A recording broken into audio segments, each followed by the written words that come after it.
महामृत्युंजय मंदिरात प्रदोष पूजा कापसे परिवाराकडून मोठ्या उत्साहात संपन्न। प्रदोषाच्या पवित्र निमित्ताने महामृत्युंजय मंदिरात भव्य महापूजेसह महाप्रसादाचे आयोजन करण्यात आले होते। या धार्मिक सोहळ्याला मोठ्या संख्येने शिवभक्तांनी उपस्थिती लावली होती। मंदिर परिसर भक्तिमय वातावरणाने भारावून गेला होता।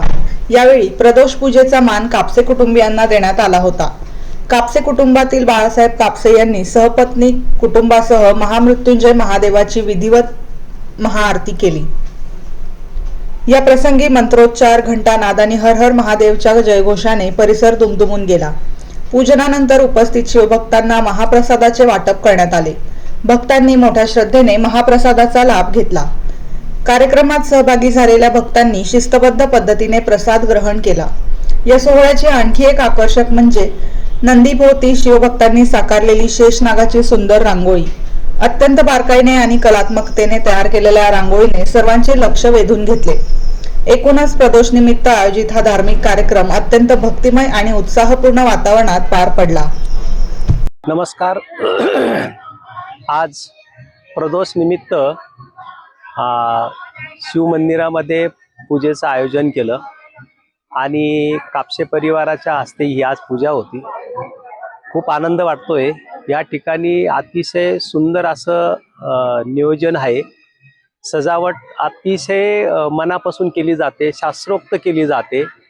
या ठिकाणी अनेक महिलांनी सुंदर अशी रांगोळी काढली आहे। नंदीजवळ ज्या प्रकारची रांगोळी काढली ती अतिशय शोभनीय आहे।